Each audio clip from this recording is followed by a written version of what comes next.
The content you're about to hear may be graphic in nature. Listener discretion is advised.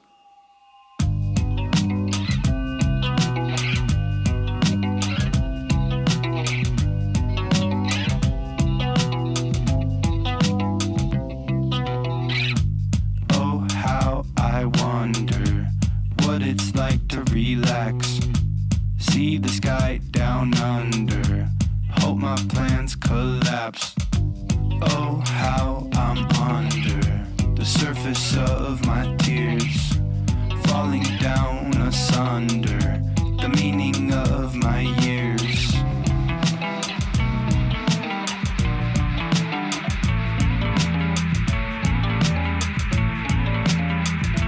This is True Crime XS.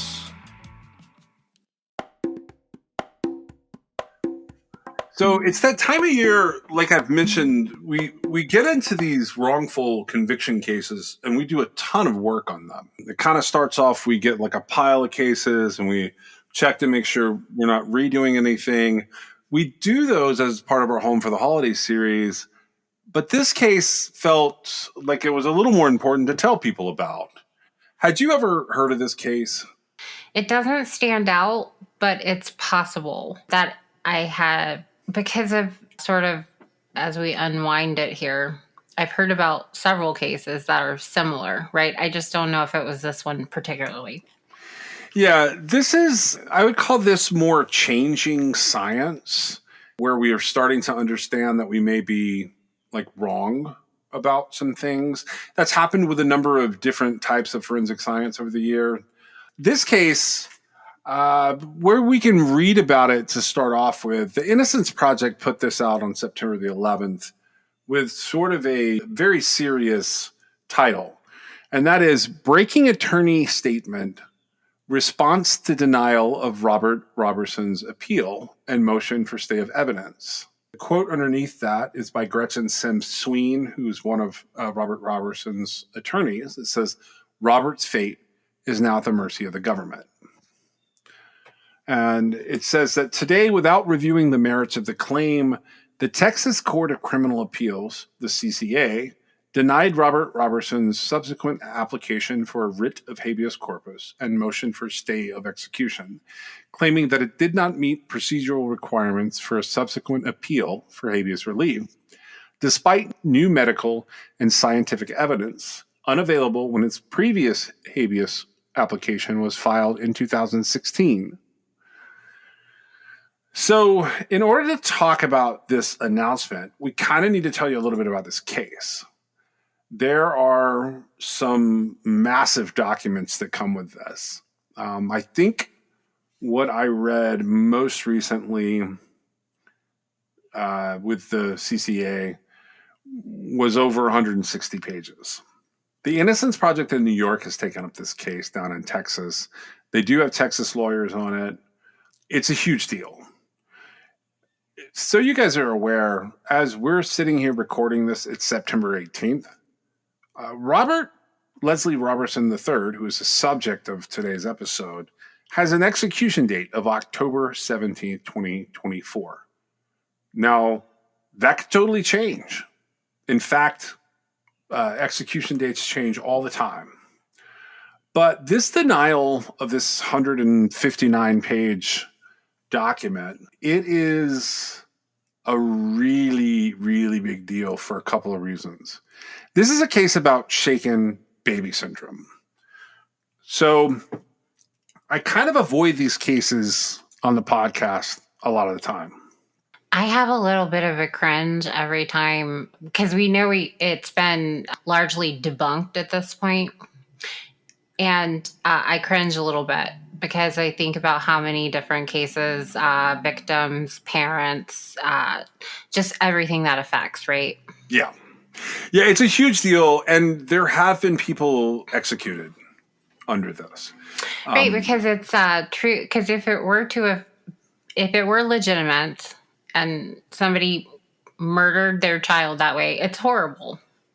Yeah, just a little tiny bit about shaken baby syndrome. And this is your trigger warning. If you don't like cases that involve children, today's case this is a trigger warning for that. It's about a child. Shaken baby syndrome in some arenas is called abusive head trauma, and it can be known as either SBS or AHT. This is a medical condition in children that are typically under 3 years old, although they can be as old as 5 years old. It is purported to generally, very generally, be caused by blunt trauma to a child's body. It can also be from vigorous, quote, shaking of a child's body, and that's how it gets its name. If you go and read statistics or pull up the Wikipedia on this, it's going to tell you that, quote, SBS is the leading cause in fatal head injuries for children under the age of 2. The risk of death from this or related conditions is said to be about 25%. I'm just telling you that part so that you understand that's how it's viewed. The most common symptoms of shaken baby syndrome are bleeding in the eyes, fractures of the long bones, typically more than one fracture, or subdural hematoma with secondary swelling. So that would be bleeding inside of the brain. The condition is thought to be caused by violent shaking or hitting a child like in the head or hitting their head against something. And those things can lead to long-term health consequences for these very, very small children. Diagnosis can be different, and frequently this is a condition that can be asymptomatic until it's too late. There are CT scans that can be done to examine the child's brain if some kind of concern is present.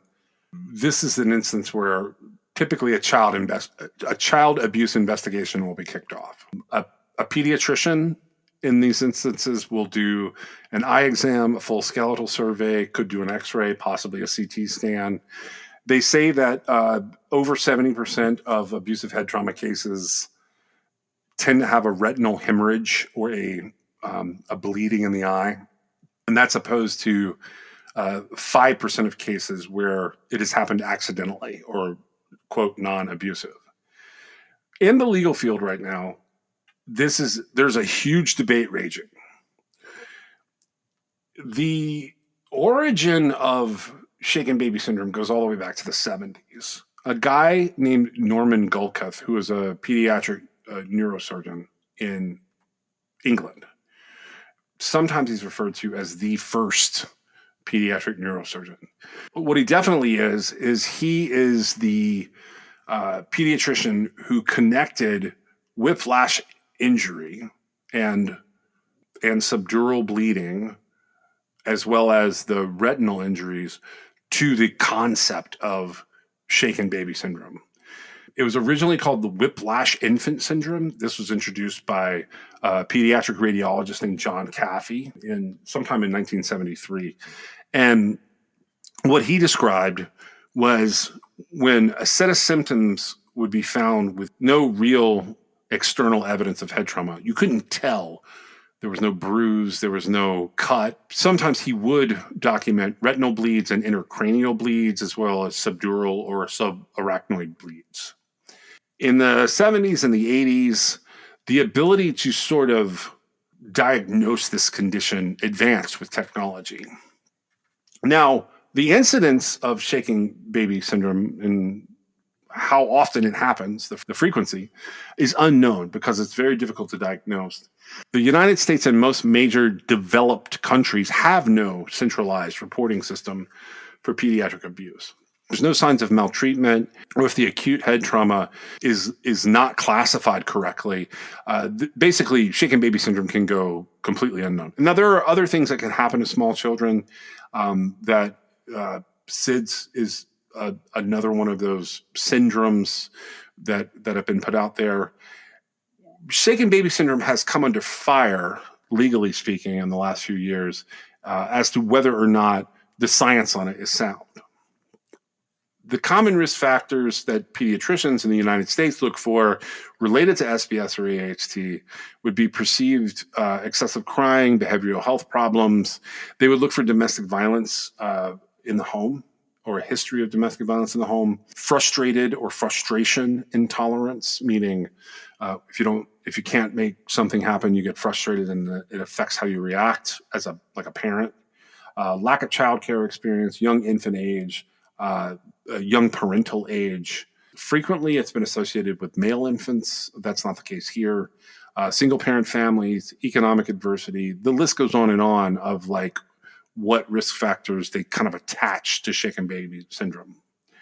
The perpetrators of acute head trauma typically involve the father, stepfather, mother's boyfriend, female babysitters, mother, and I will add grandmother, because in the studies that I've read most recently, they do include the grandmother, and it's a lower proportion.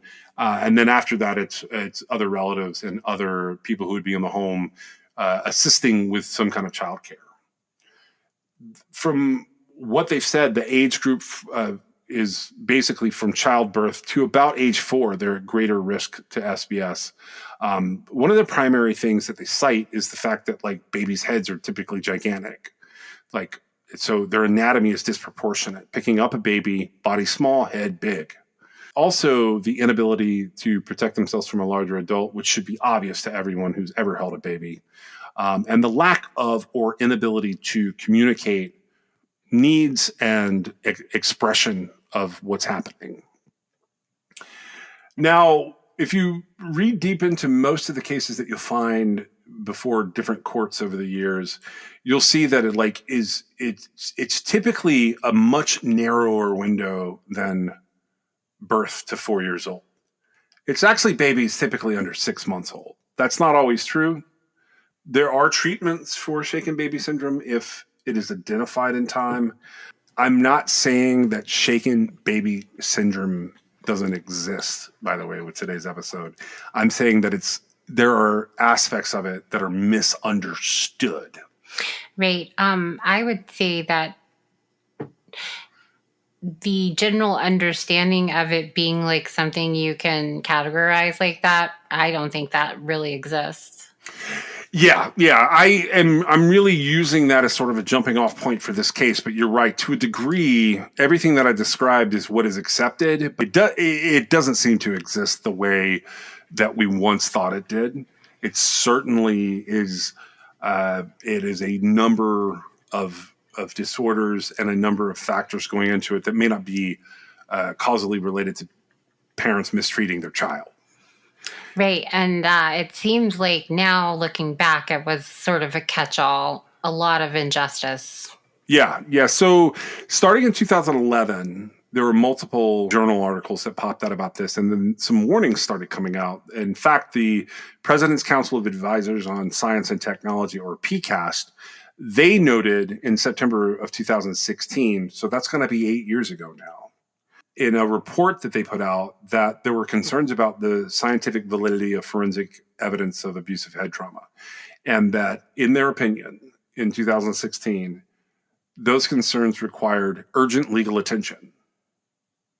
So the statistical models that have been put forth by many experts who get on the stand and testify in what amount to murder trials have been called into question related to how they determine the probability that a child's trauma was caused by abuse.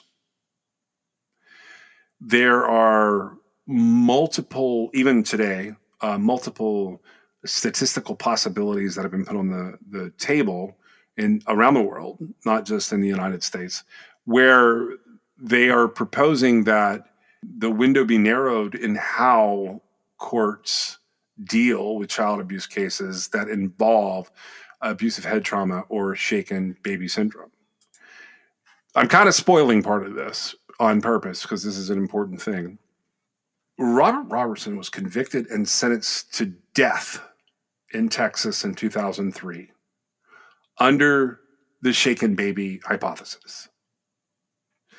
In a statement, Gretchen Sims-Sween, who has her PhD and her JD and is operating as one of his lawyers, She said, Robert's fate is not at the mercy of the governor. He and the Texas Board of Pardons and Paroles are the only ones standing in the way of a horrific and irreversible mistake, and that is the execution of an innocent man.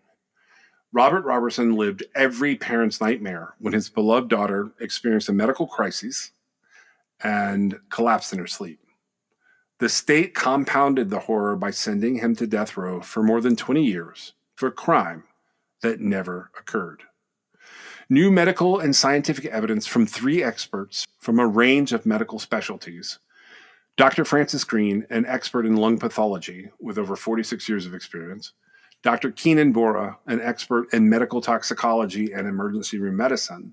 And Dr. Julie Mack, an expert in pediatric radiology, prove that his daughter, Nikki, died of severe viral and bacterial pneumonia that progressed to sepsis and then septic shock, but not abuse. This evidence was never previously available. It took years of fighting to get complete medical records. We are devastated by this staggering development, but will continue to pursue any avenue to make sure that Mr. Robertson is not the first person in the United States executed under the discredited shaken baby hypothesis. Over the past 2 decades, since Mr. Robertson's conviction and death sentence, the shaken baby hypothesis has been debunked by evidence-based science, a fact recognized by courts in at least 18 states that have exonerated parents and caregivers like Mr. Robertson who were wrongly convicted under the controversial theory. Brian Wharton, the lead detective who investigated Mr. Robertson's case and testified against him, now believes that Mr. Robertson's daughter died of accidental and natural causes. Mr. Wharton explained that he deferred to a doctor's shaken baby diagnosis when he had Mr. Robertson arrested and testified against him. He now publicly urges for relief for Mr. Robertson and has written, "I'm convinced that Nikki was not murdered. Mr. Robertson is innocent and there was no crime." Mr. Robertson was a special education student who dropped out of school after 9th grade. He also has autism, which was undiagnosed at the time of his daughter's collapse. He was unable to explain his chronically ill 2-year-old daughter's complex medical condition when he took her to the emergency room after she fell out of bed. She had been sick with a high fever, undiagnosed pneumonia, and on medication that doctors prescribed that we now know are unsafe for children her age and in her condition.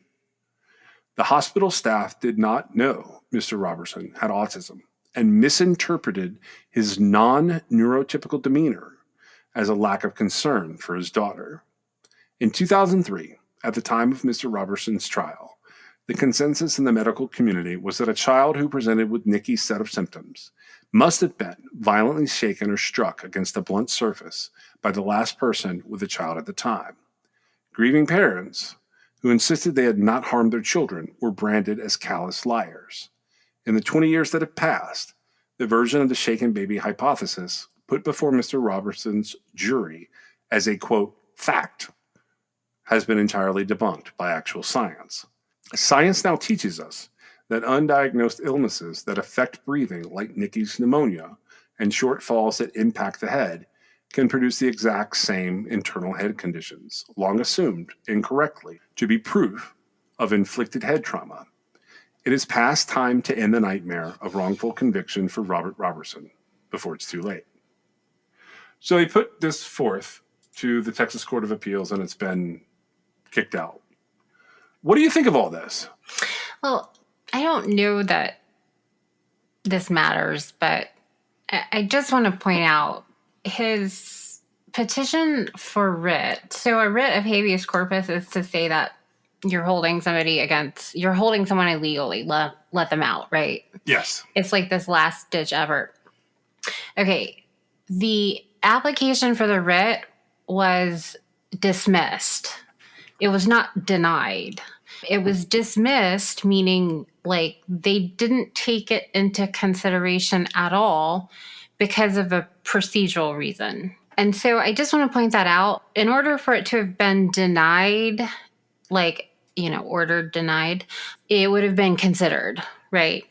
I'm not exactly sure. It's actually kind of strange. This is very close, right? time-wise, because like you said, it's a month from yesterday is his execution date. Yeah. It doesn't say what procedural issue there was, right? Have you seen why? This may be a cart horse situation. Like I may be ahead of it. I just couldn't not talk about it. No, at this point. So, okay, here's the deal here. The stay of execution was denied. So the writ application was dismissed as it not properly before the court. And because having not followed like the procedural requirements, they don't have jurisdiction to say anything about it, right? Right. Okay. And then his execution date has already been set. Yeah. And it remains. There is no stay on it. The next thing will be the system in this particular situation would be that the governor stays the execution. I really hope that happens. And I would say like the sooner the better. This is a really interesting case. Do you want me to go through? You want me to introduce the case proper so that you could hear some of this? I pulled it, and again, you had asked me what I thought about it, and I just wanted to make the distinction that like nobody has said anything about the merits of what's being presented, right? They've simply said this doesn't comport with procedure, so we can't hear it, dismissed, right? I wonder if this is something they would have had to have gone. No, I think that they do have to exhaust. They have to exhaust all state remedies before they can go federal. And in this particular case, I don't know exactly, but I imagine this is not the first writ. No, I pulled the history. And so that being said, there's a subsequent writ. Now, granted, this is, like I said, very close to the execution date. And I don't know that I've seen it this close, but. Yeah. So the Texas Court of Criminal Appeals, they halted this execution in 2016. In 2023, it was decided that doubt over the cause of death was not enough to overturn the death sentence. And then they set Roberson's new execution date for October 17th in July. Without reviewing the merits of the claims, Texas Court of Criminal Appeals last week dismissed the motion to halt the execution and the final application for relief filed by Roberson's attorneys. It's interesting because it's almost like this filing might just be a procedural step anyways, but they screwed it up. No, that work, the work that was done on the 160-page document, that was... they were trying to get somewhere with it, especially to trip up on a procedural error. Because to me, I think that they didn't petition for permission. Oh, you think they needed Satoria or something? I think that before they filed that, they should have petitioned for permission, which they may have done, and they may have been denied permission. The issue is, impending execution. Yeah. And it's interesting. There's been a lot of work done on this case. It looks like. Well, that's what I was going to get to as well. I want to hear some of your initial thoughts on it, but I want to say that, just so people are aware, this gets really technical. Right, but right now, just sort of at the outset here, if you can kind of split it up into okay, so this is what's happening in the legal side of it, and then what's happening in the case is different, right? Right, the medical side. The legal side of it, it literally is just them saying, yeah, we have no jurisdiction to do anything about this because some rule was not followed. Now, I don't know which rule it was. It doesn't say. No, it does not. It didn't meet the procedural requirements. And depending on where you're at, like you said, it gets technical, right? Yes. Because usually it's going to have been a deadline past a point of something, but it seems like that deadline might be contained within the petition, like the point where it started. So I'm not sure how they made that determination. But regardless, this is where we're at. So yeah, go ahead with the case. Yeah, so here's just the facts of the case in terms of like what they presented. In 2003, an Anderson County jury in Palestine, Texas, convicted and sentenced Robert Leslie Robertson III for allegedly murdering his chronically ill 2-year-old daughter. And so the sentence was death. His 2-year-old daughter is Nikki Curtis, and that is an incident from 2002. They open with, in fact, Nikki died from a double pneumonia that had progressed to the point of sepsis. Robert did not harm Nikki in any way, and there was no crime, only the tragic natural death of a little girl. Nikki was seriously ill for a week before she died, coughing, vomiting, suffering from diarrhea with a fever up to 104.5 degrees. When Robert took her to multiple doctors, she was diagnosed with having a respiratory infection, likely viral, and given prescriptions.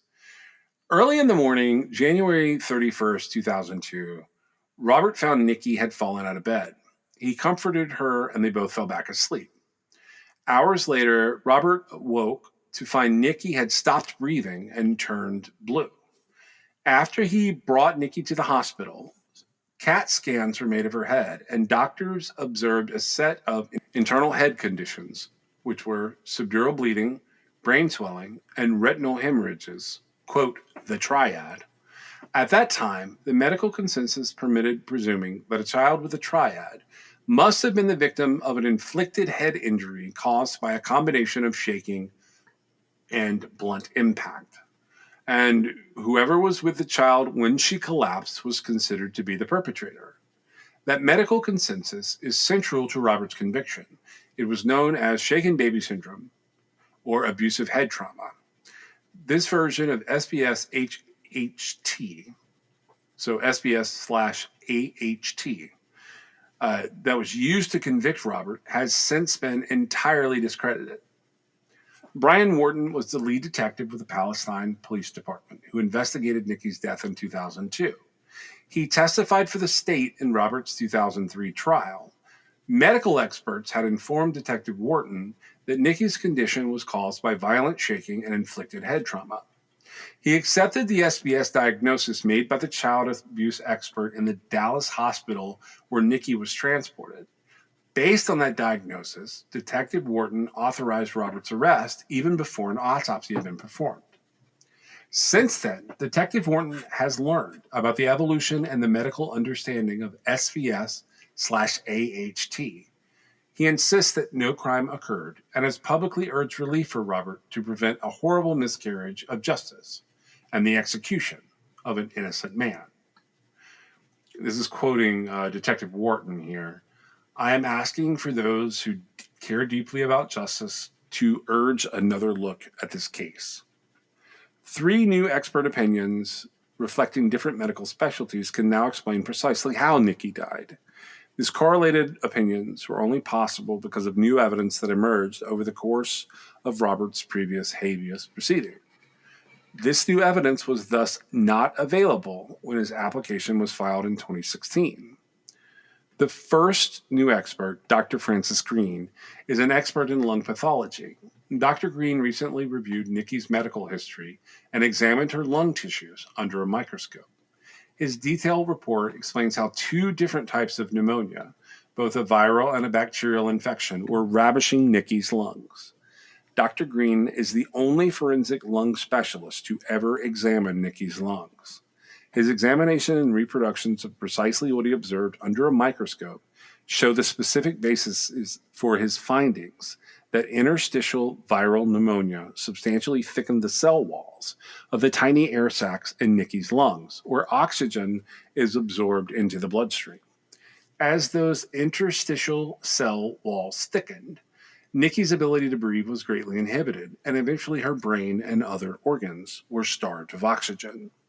Dr. Green's detailed analysis shows that Nikki's pneumonia started many days, if not weeks, before her final hospitalization, and cannot be explained by Nikki being on a ventilator after her collapse. This evidence from a highly qualified specialist rebuts the state's experts provided in the earlier proceeding that Nikki's lung condition was only a function of time spent on a ventilator. The second new expert is Dr. Keenan Bora, an expert in medical toxicology and emergency room medicine. He has concluded that a postmortem toxicology report that shows Nikki had dangerously high levels of promethazine in her system, likely explained by the fact that 2 different doctors prescribed the drug on 2 consecutive days. Promethazine is a drug no longer prescribed to children Nikki's age, and in her condition, because it impairs their ability to breathe, and it can be fatal.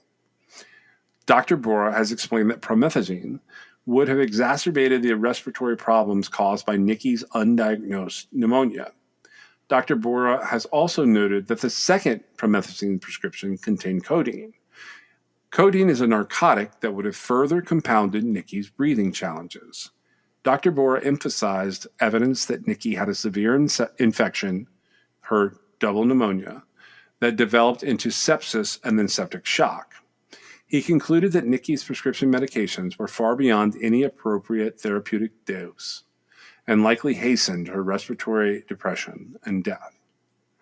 The third new expert, Dr. Julie Mack, is a pediatric radiologist. She has concluded that CAT scans of Nikki's head, taken upon her arrival in the Palestine hospital, show that she had only a single minor impact site on her head. Dr. Mack based her opinion on CAT scans discovered in the courthouse basement in 2018, on the day of the original evidentiary hearing was supposed to begin.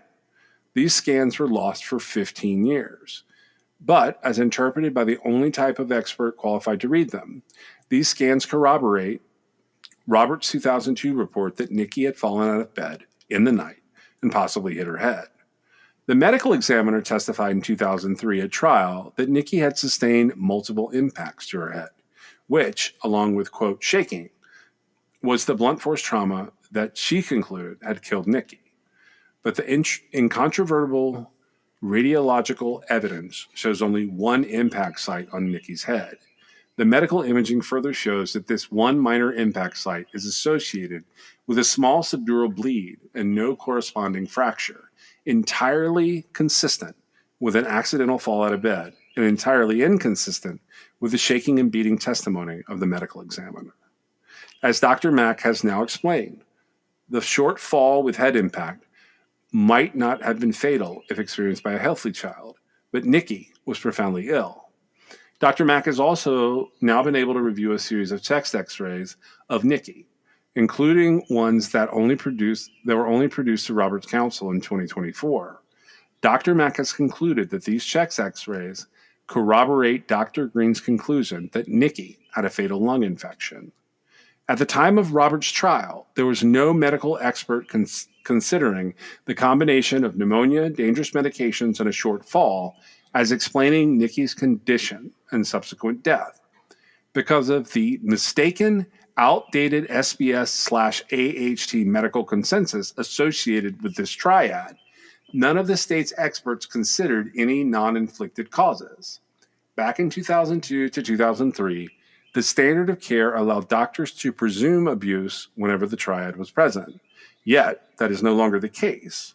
And new evidence proves that Nikki's condition, including intracranial bleeding and light bruises, resulted from a severe lung infection and a bleeding disorder triggered by that infection, which led to systemic failure known as sepsis. A year before Robert's trial, the American Academy of Pediatrics had published a position paper informing doctors that shaking or shaking with impact could be presumed based on the triad alone, thus permitting a default diagnosis toward abuse. That presumption is indefensible today and no longer represents the medical consensus. At the time of Robert's trial, whenever the triad was found, unless there was an evidence of a massive trauma event, such as a high-speed auto accident or a fall from a multi-story building, the SBS hypothesis was seen as dispositive, with or without evidence of impact, even with a child like Nikki, who had a serious medical issue. Okay, so that's the case, and that's the new evidence. So was that diagnosis, like how widespread was that diagnosis? At the time in 2002, 2003, the American Academy of Pediatrics would have made it really widespread. Okay, so, and that was a reason to say that. Yeah, up until 2005, that stayed the case. And in And 2005, people started rethinking it. And I have no idea with regard to, I doubt very seriously I would have thought about it at all in 2000, early 2000s. My thought is you've got 2 different doctors prescribing her medication in consecutive days. That child was not a victim of abuse. She certainly would not have been a victim of neglect. Because, well, no, I mean, kids that, parents that are busy abusing their kids don't repeatedly take them to the doctor. Not in 2 days like that. No, this guy's trying to get relief for his kid. And I have a feeling that like he's probably having some, based on some of the rest of the testimony here, maybe he's having some issues communicating with them, or is just, there are people that have to rely on doctors because they don't understand anything about parenting or medical situations. So they rely on doctors to assist them. Right, without having to fill in a whole lot of information. Yeah, absolutely. What they're talking about here, that is the consensus in 2002 or 2003, according to this document and the actual letter and statement for the American Academy of Pediatrics at the time. Now, in 2005, questions are raised, and we're not going to hear about a lot of that until the PCAST report that I mentioned that happens in 2016. But in 2008, the Wisconsin Court of Appeals takes a look at a case that involved Audrey A. Edmonds. They decided there that, and this is just the Wisconsin Court of Appeals, that they were seeing evidence that in the Edmonds case, shaken baby or shaken baby impact or whiplash impact syndrome was maybe overstated. And so that case ends up going through the process of becoming an appeal. You can actually, that one they put on the wiki. It has 2 amazing sources with it talking about litigating these post-conviction challenges. And then it has the decision itself and everything that went into the decision, which they litigate that thing for a year. But I found this interesting. In 2012, Norman Guthcult, who's the pediatric neurosurgeon who, quote, discovered SBS or AHT. In 2012, he says in an interview and in an article he publishes that after 40 years of consideration, it's time to go back to the drawing board because these shaken baby prosecutions that are happening based solely on the triad of injuries are something I'm critical of. We need to make a more thorough assessment in these cases. And we're going to find that's a doctor's way of saying that he was wrong. Yes.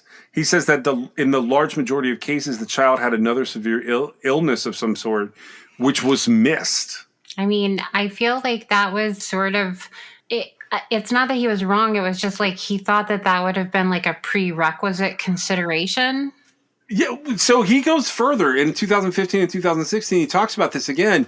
He basically says, look, I was giving them a path that I thought would help save children, not to put people on trial. Right, but instead it was taken as like the rule. Correct. Yeah, he said he opposed the idea of it being a syndrome. He just was trying to get people to recognize this series of events that showed up as these injuries as a potential where you can save that child, not as a syndrome and not as a crime. Well, right. And so I imagine, so I've had a child, I've been around children. It's actually going to be highly unlikely, I think, that a baby is going to have suffered from shaken baby syndrome, like what is like sort of generally thought of as that at this point in time. And it's like never going to be that a 3 or 4 or 5-year-old is going to have suffered from it. That's sort of where I come from on this. I mean, it's almost impossible to shake a 4-year-old hard enough to get, because it's the motion of the brain inside the head and then the triad occurring from it, right? Right. Okay. And so like we're talking about a tiny baby having this happen. And the thought is like you're telling the baby to be quiet, it won't be quiet. You shake it to make it be quiet. And that like, I mean, I'm sure it's probably happened. It usually doesn't result in death. And it certainly is not this widespread epidemic that we're now in 2024 looking at this man who has an execution date in less than a month for having done this to his severely ill 2-year-old Yes. that he had just taken repeatedly to the doctor to get help. Yeah. We have they have all the information. They have like this record of her condition, how bad it was, right? Because at one point she's at the doctor with like 104 fever. Okay? Correct. Yeah.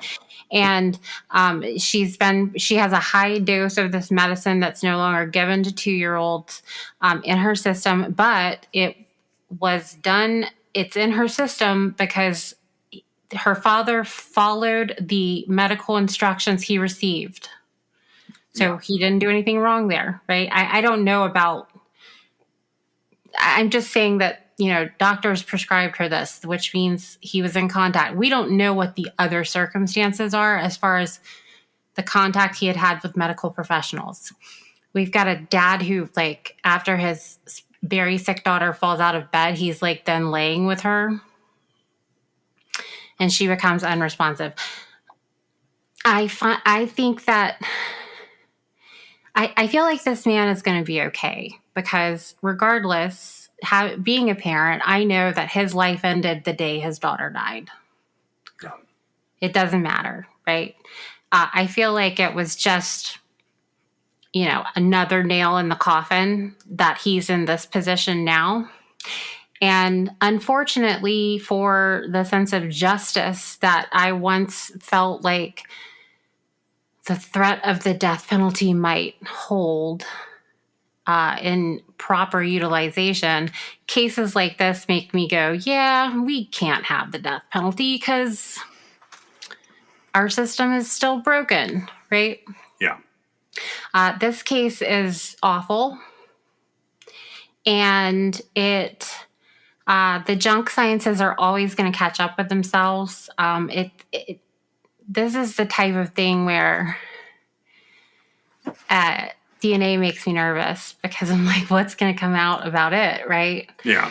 I do remember the whole retraction of the shaken baby syndrome sort of happening.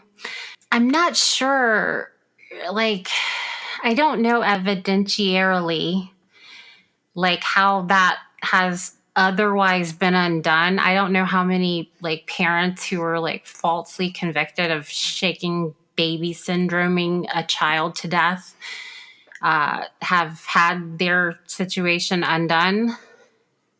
Do you have any idea? I don't have statistics on it right this second. No, I can tell you that like it statistics are being gathered. Right. Okay. So and it is. I mean, so we're talking about the early 2000s where this is the shaken baby syndrome and then the head what was it? Abusive head trauma? AHC, yeah. Okay. So that's happening then. And we've got this doctor who said, okay, this is the triad of symptoms and this could be indicating shaken baby syndrome as we know it.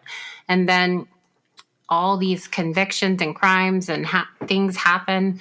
And then the doctor's like, wait a minute. I said it could be that. Right? Yeah. They heard should is. They heard a different verb. And it became a whole thing. And it's always tragic when a child dies, right? It gives everybody the sense of hopelessness and sadness, and like everybody wants to get justice for a child, right? Yeah. It'd be really hard not to find people that work in, prosecution or law enforcement or whatever that aren't trying to advocate for justice for a child in the event that a child has died and they were unable to help the child otherwise, right? And so, you want to put people that hurt children away. It's a natural inclination. Yeah, right? it's really hard to compartmentalize what is happening in terms of crimes against children. It's very difficult to look at it from the correct filter. Correct. And so to me, in the majority of cases, I would say only a very, very small percentage, parents and caregivers are trying to do the best they can for children. It's actually, I think, a relatively rare thing. Because this wasn't a thing that, I'm not really sure what the allegation was. It doesn't seem like it was ever presented that he got upset at her, or I have a really hard time sort of putting back together again how they're like, oh, he's rushing her to the doctor and they're giving her all this medicine and then he takes her home and kills her. What are you talking about? Oh, okay. So I don't know how deep you want to go into this part of the case. Nikki's story. So Nikki is the little girl we're talking about here. It is difficult. And so if you go reading about Robert Roberson, so it's Robert and then Roberson, Roberson, and this case, you will come across this document as the most recent filing. If you scroll 20 pages into this document, they talk about Nikki's medical history because it's an important part of this case. And I'll read it to you, not to sensationalize it so that you have an understanding. It's under factual background, item A. And it says, Robert's daughter, Nikki, was born to a drug-addicted homeless woman named Michelle Bowman, who had been supporting herself through prostitution. In the hospital, she was denied custody, and CPS gave Nikki to her maternal grandparents, Verna and Larry Bowman. No father was identified at the time. Michelle had already had 2 boys taken away from her who were both born with special needs. Michelle's first child was Christopher. He had been born with fetal alcohol syndrome and a seizure disorder. He was so developmentally impaired that the Bowmans ended up giving him up to become a ward of the state. Michelle's second child, Matthew, also had fetal alcohol syndrome and a seizure disorder. Nikki's medical records show that she was sick throughout her short life. Her first reported infection occurred 3 days after her birth. She then had many unresolved infections that proved resistant to multiple strains of antibiotics. Her severe ear infections persisted even after she had tubes surgically implanted in both ears, and she suffered from unexplained breathing apnea starting before age 1, which caused her to suddenly cease breathing, her body to collapse, and her face to turn blue. Robert did not know the full scope of Nikki's medical history of chronic illness. For 2 years, the Bowmans, Nikki's maternal grandparents, were the primary caregivers. Robert established paternity and sought custody. The Bowmans agreed that he should be awarded custody, and the court agreed soon after Nikki's second birthday. On January 28, 2002, just 2 months after Robert obtained custody, he and his mother took 27-month-old Nikki, who had been vomiting, coughing, and having diarrhea for 5 days, to the local ER. The attending ER doctor prescribed Phernogen in suppository form. Phernogen now has an FDA black box warning against prescribing it to children around Nikki's age or with her condition. Later that night, Nikki's temperature shot up to 103 degrees. Robert took Nikki back to the doctor the next morning on the 29th, where Nikki's temperature was measured at 104.5 degrees. The pediatrician sent them home and issued a second prescription for Phernogen, this time in cough syrup, along with codeine, an opioid that the FDA now restricts for children under 18 due to the risk of inducing breathing difficulties or death. While Robert went to fill the prescriptions, the Bowmans took Nikki to their house. They had agreed to keep her for 2 nights because Robert's live-in girlfriend, Teddy, was in the hospital. But the next night, on January the 30th, the Bowmans called Robert and they asked him to pick up Nikki because Mrs. Bowman had also become ill. So around 9:30 p.m., Robert drives out to the Bowman's house in the country and retrieves Nikki and brings her back to his house in Palestine, where he got ready for bed. When they arrived home the night of January the 30th, Robert put Nikki to bed. Nikki's bed was a mattress and box springs on 2 layers of cinder blocks. This was Robert's solution to make things easier for his girlfriend Teddy, who was due home from the hospital the next day after procedure.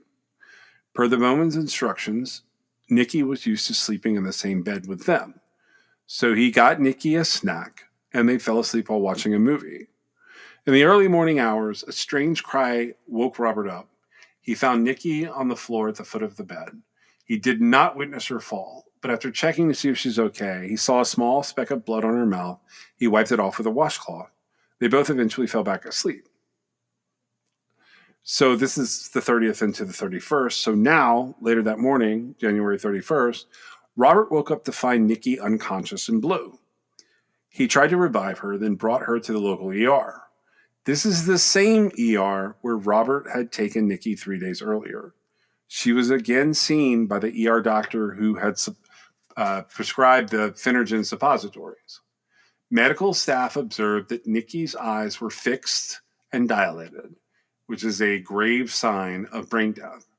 They initiated a code blue, and she was intubated around 9:50 a.m. The doctor managed to restart her heart, but no medical heroics could resuscitate her brain, which had been deprived of oxygen for too long.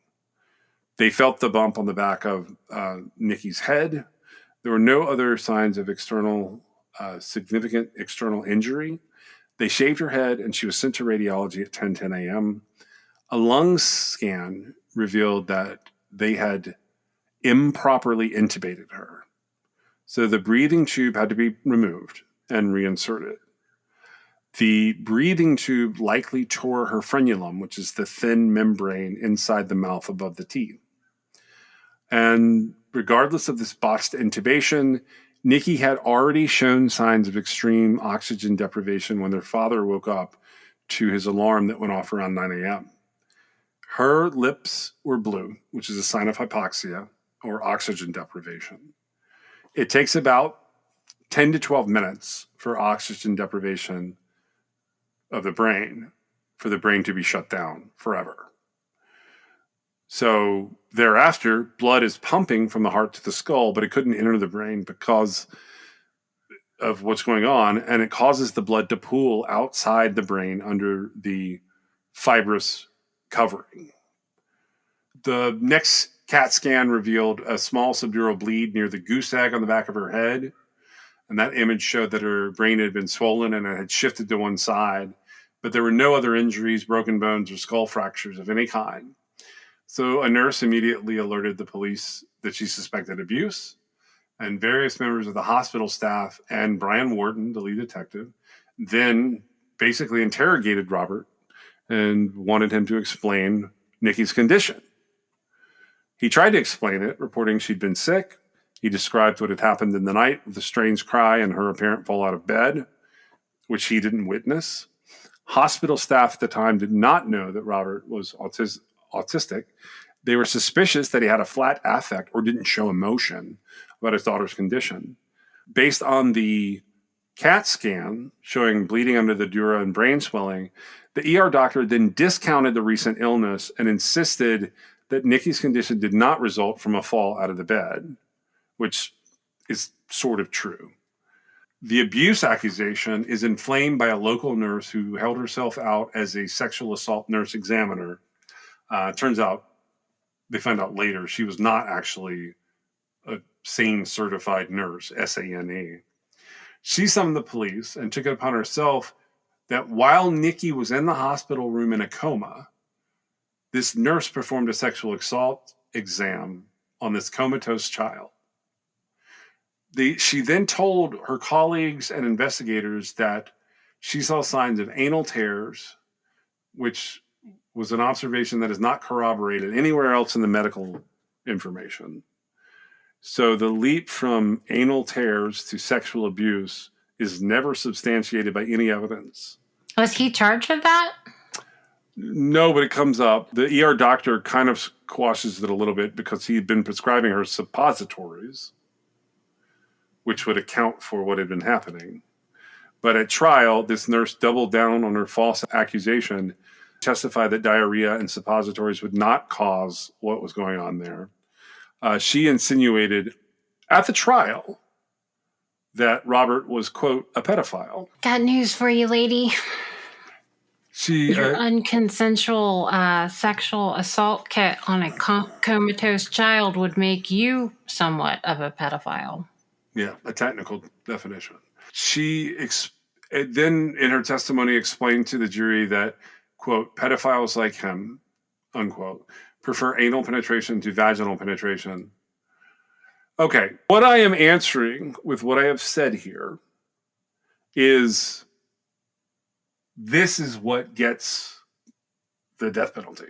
Right, but my question was, so everything about this case that I have heard, even with the super nurse testifying and with her expertise in the type of penetration that pedophiles prefer, I would have to say that this was a very sick child.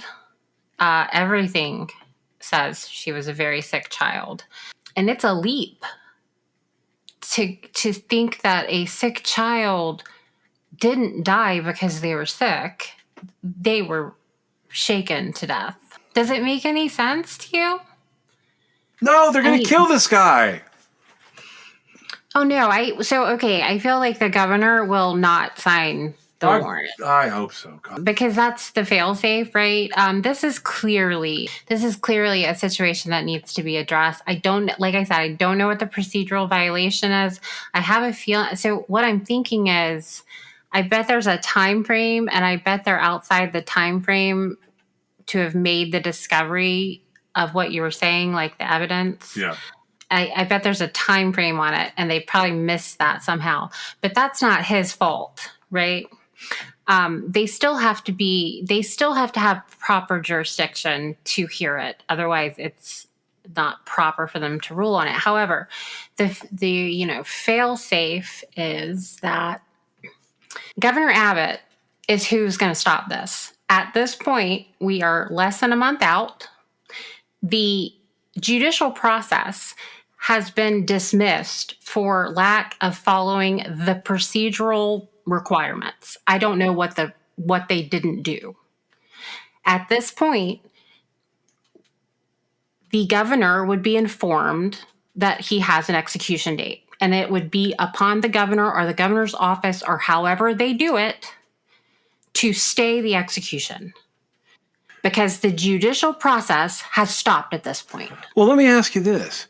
If you look this up, like Robert Robertson's case, like almost every headline says something akin to what the Innocence Project said at the very beginning of this, which is, quote, it's denied. It doesn't look denied to me. It was dismissed. So that... They have absolutely no jurisdiction to consider it. Okay. Because there are certain requirements that have to be met in order for it to be properly before them. They didn't meet that for whatever it was. It doesn't detail why. I'm sure if you could find like the actual dismissal of it, it might say why. But it says for procedural, because it failed to follow procedural requirements or something like that. Yeah. So this wouldn't be the first habeas. This is a subsequent habeas, and there has to be a reason. Otherwise, they call it an abuse of habeas. Gotcha. Right? Yeah, that makes sense to me. Yeah. Okay. And so they didn't look at the merits of those 160 pages and say, this is not worth saving this man's life over. They looked at like the history of the case and said, this doesn't fall into like these procedural requirements, like being a year after they found whatever they're bringing forth, being, subsequent to asking permission, right? Being like whatever it is, you didn't meet these guidelines, and we therefore do not consider the merits of this. We are dismissing this, and that's something. You're right. It does say it was denied, right? Yeah. which is to me very different. That denied would mean they looked at it and on the merits of the case said, no, we're not going to do this. That's not what happened. They said, we can't do anything because this hasn't been put properly before us.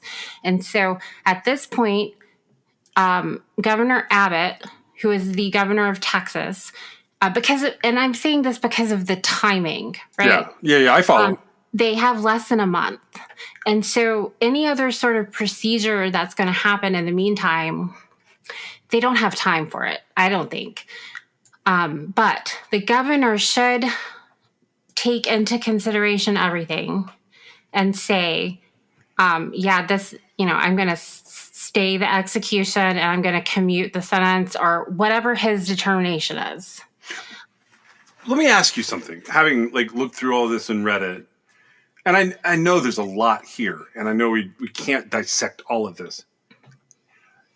My gut feeling on this is this is sort of one of those kind of junk science forensically situations. Is that your gut? I think this is a miscommunication. I feel like the expert said this triad of symptoms could indicate shaken baby syndrome, and that's a crime. And somebody said, oh, this triad of symptoms means that they suffered from shaken baby syndrome and it's a crime. So it went from could to is, right? Yeah, that's what it feels like. And I feel like there's a lot of things that can be taken into consideration that could, I'm sure they are now, but the fact that the little girl had a extensive history of medical issues. Yeah. The fact that she had been in the very hospital that she was brought in again. It seems like that would have been a clue. Now, it does seem like there was some confirmation bias happening with regard to the emergency room nurse and all the kind of weird expert banter that may or may not have been put forth. And like I said earlier, people want justice for children who die. Yeah. And they go out on these weird, crazy limbs to get it. Part of this, I don't know how much the medical professionals would have known about, but the fact that she was born to a prostitute who was addicted to drugs, and then this guy being her father coming into the picture sort of not too long before she died, unfortunately. I don't know how much of that was known or used against him, right? But people can, this was in 2000, and, if somebody was trying to navigate with their moral compass, they might have found problems with the situation and wanted to punish him for some reason, right? Another thing is, it could genuinely be that they believed what they were saying. I think that most of the time, in a true case of abuse, you're not going to have this type of situation where he had been taking her repeatedly to the doctor. The other thing is nothing about pneumonia looks like a head injury. I believe in this instance, this guy is probably innocent and there was no crime. Yeah, I don't think, there was no crime. And the thing about it is, worst case scenario here, the actual worst case scenario is this guy gets executed.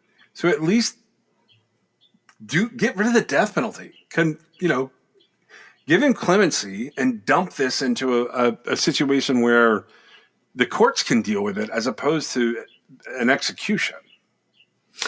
And I have a feeling there's going to be some probably pandemic related delay for getting this 160-page document together to be presented, right? Yeah.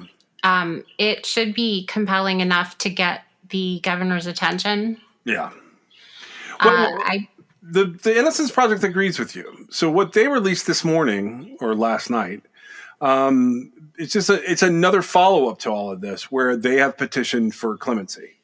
So according to this news release, it says today 34 eminent scientists and doctors, a bipartisan group of 84 Texas legislators, 8 advocates for parental rights, 8 organizations that advocate for people with autism and their families, faith leaders, innocence advocacy groups, former judges, 70 attorneys who have represented people wrongfully accused of child abuse, and the former lead detective Brian Wharton, among others, have filed letters in support of Robert Robertson's clemency petition to the Texas Board of Pardons and Paroles and to Governor Greg Abbott.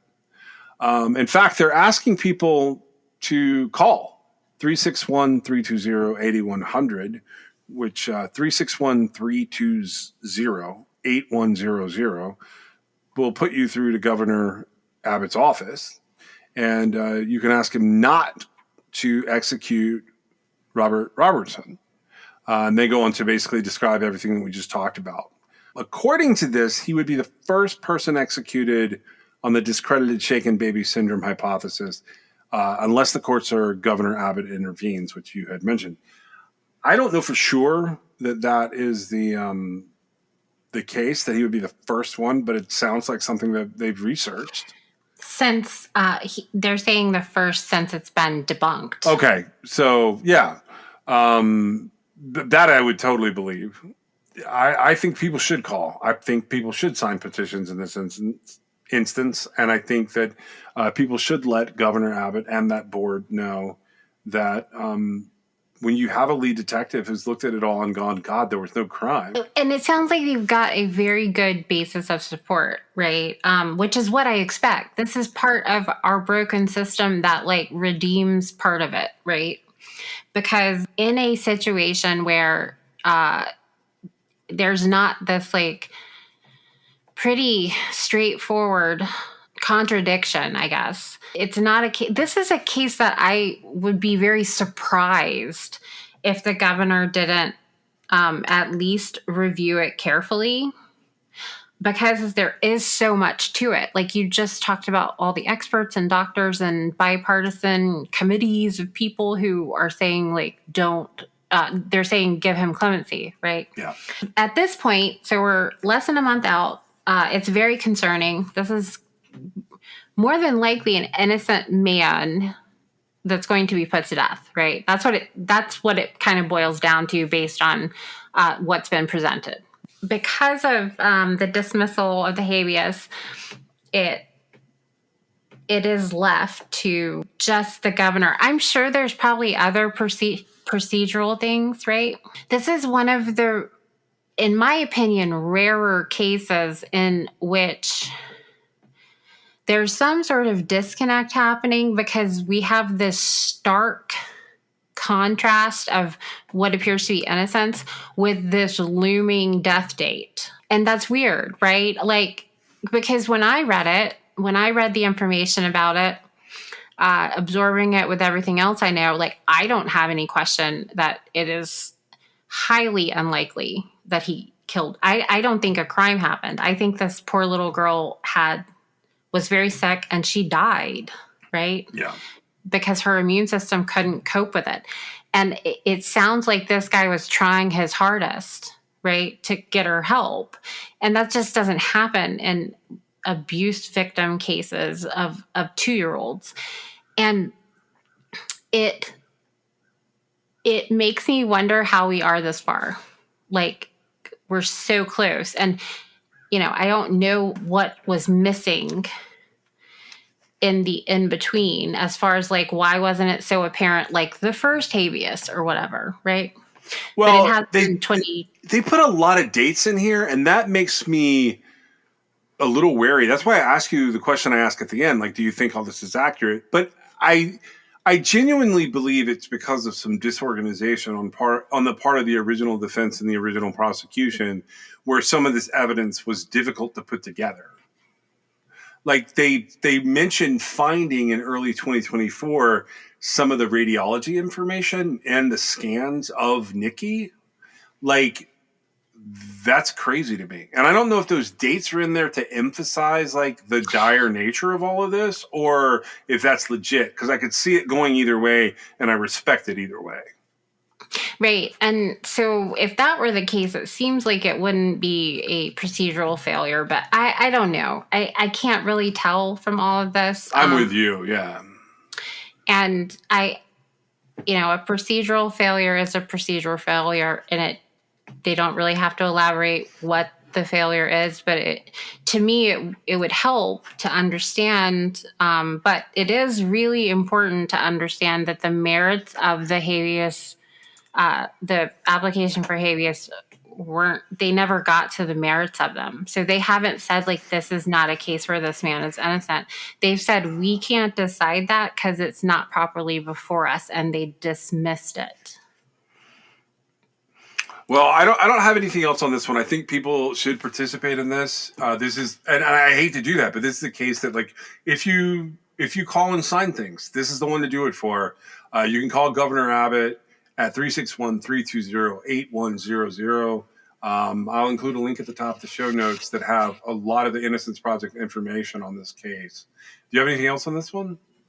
No, but I second what you say as far as, obviously this isn't for him to walk free. This is for him to not be executed. And this is, I'm not sure I've ever even been part of a case like this. I have not. Since all that, like, retraction stuff happened, I have circled a case for a very long time that I wondered about. And, like, I can't make my mind up on it, but I have looked at a case. I think it's from 2008 or 9. And it's one of those cases that when I look at it, for one reason or another, I always, like, sort of circle back around and go, I can't get involved in that right now. And in fact, if the guy had gotten the death penalty, I would have gotten involved way more. Well, that's what I mean. Like, I've never been involved in a case where it's like, oh, this guy's innocent and he's got an execution date. I've never had that happen. But my inclination is this is going to show us all the system works. Special consideration was given to True Crime Excess by LabRottiCreations.com. If you have a moment in your favorite app, please go on and give us a review or a 5-star rating. It helps us get noticed in the crowd. This is True Crime XS. You fall like the stars. I break things like guitars. Thick skin, no scars. We're in trouble, we took it too far. I don't want to go, but it's 'cause I'll disappoint ya. It's all I've ever dreamed of, something I cannot let go of. I hate the competition, this culture's like a gym, and I lost the motivation to get fit in your expectations. True Crime Excess is brought to you by John and Meg. It's written, produced, edited, and posted by John and Meg. You can always support True Crime Excess through Patreon.com, or if you have a story you'd like them to cover, you can reach them at TrueCrimeAccess.com. Thank you for joining us. This is just a reminder that we are part of the Zencastr Creator Network, and I've put a link in the show notes if you guys want to check it out for your own podcasting needs. I've always enjoyed using Zencastr. Their quality is great, and we were able to join their creator network at kind of a key time in their history. I have enjoyed it. I've considered a lot of other places to record and a lot of other ways to put together and host and distribute our podcast. But I've stuck with Zencastr the longest. We've been with them for hundreds of episodes now. And I'm putting a link in the show notes where you can check out what they have to offer and see if it's something you would want to use.